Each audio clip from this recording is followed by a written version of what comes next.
Halo, assalamualaikum. Nah, hari ini saya akan menjawab pertanyaan tugas di luar kelas.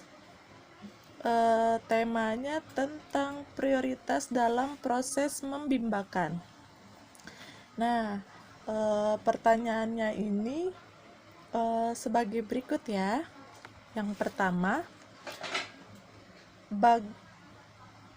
kegiatan apa yang harus diprioritaskan motivator dalam proses membimbakan? Mengapa dan jelaskan. Nah, di sini prioritas adalah hal yang terpenting yang harus didahulukan atau diutamakan. Dan di mana kegiatan yang harus diprioritaskan adalah bermain baca-bacaan, di mana bimba adalah untuk menumbuhkan minat baca dan minat belajar anak secara intrinsik. Lalu dalam menumbuhkan minat baca dan minat belajar anak atau bermain baca-bacaan tidak boleh lepas dari cara pandang bimba atau paradigma bimba, di mana metodenya harus menyenangkan atau fun learning. Nah, mengapa seperti itu? Karena agar tujuan bermain baca-bacaan ini dapat tercapai dan semua ini berkaitan dengan tujuan utama dari komunitas bimba, yaitu ingin menjadi bahagia dan berdampak sukses tentunya. Lalu yang kedua, kapan motivator mengajak anak bermain baca-bacaan dalam proses membimbakan? Dalam proses bimba design learning,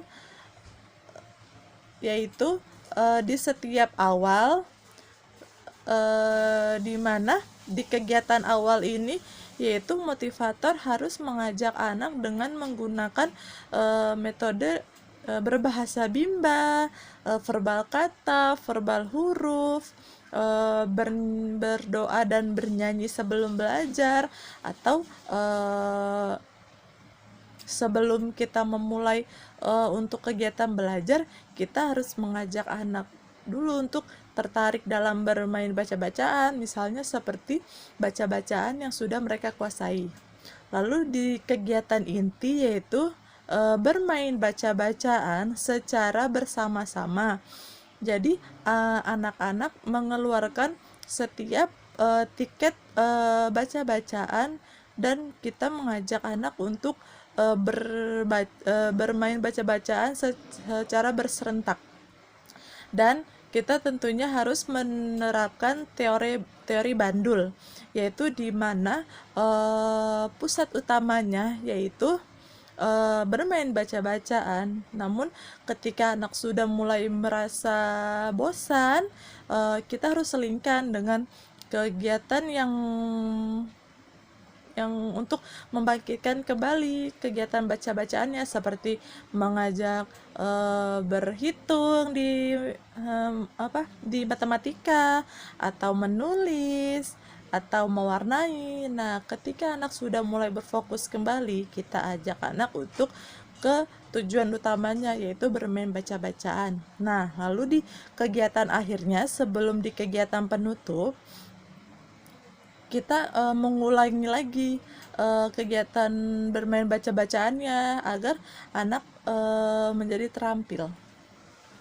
Lalu yang ketiga, sudahkah Anda menerapkan kegiatan bermain baca-bacaan dalam proses bimba distance learning? Berikan contohnya.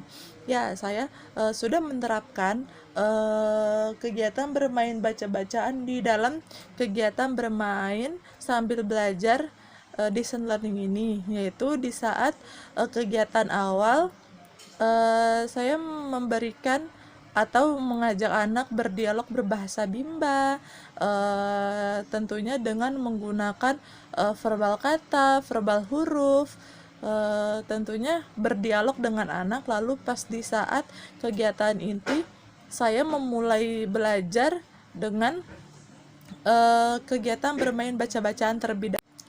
Misalnya saat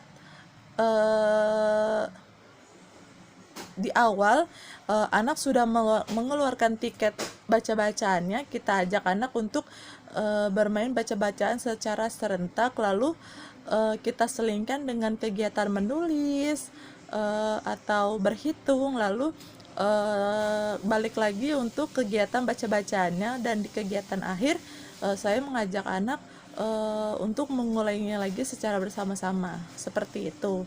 Lalu di jawaban dari soal yang keempat, sebutkan manfaat dari kegiatan bermain baca-bacaan. Nah, manfaat untuk motivator yaitu motivator bisa dan dapat mengevaluasi afeksi dan kognitif setiap anak dalam minat baca dan minat belajarnya, apakah anak sudah menyukainya ataukah belum, seperti itu. Lalu untuk orang tua akan semakin yakin bahwa anaknya sudah mampu dan hingga terampil, dan orang tua juga dapat melihat langsung proses belajar anak, di mana proses belajar ini kita lebih memprioritaskan baca-bacaannya. Lalu dan manfaat untuk anak akan semakin tumbuh minat baca dan minat belajarnya secara bertahap. Lalu yang kelima, apa dampak jika motivator tidak menerapkan permainan baca-bacaan dalam proses Bimba Distance Learning? Nah, dampaknya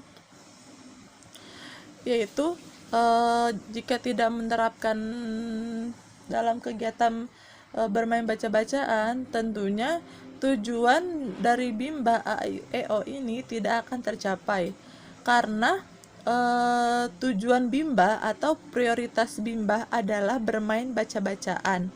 Kalau tidak diterapkan, kita berada di jalan yang salah, seperti merampas hak anak dalam pendidikan, dan orang tua akan kurang yakin dalam proses belajar anaknya.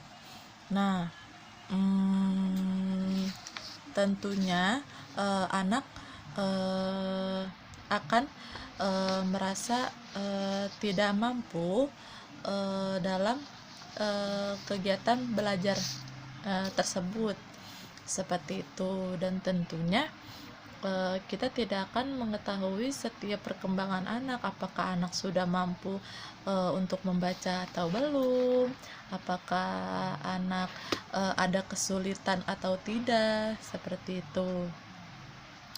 Nah, disinilah kita sebagai motivator harus menerapkan permainan baca-bacaan yang menyenangkan, dan tentunya anak tidak akan merasa terbebani atau terpaksa, dan tentunya prosesnya akan menyenangkan dan anak akan menyukainya.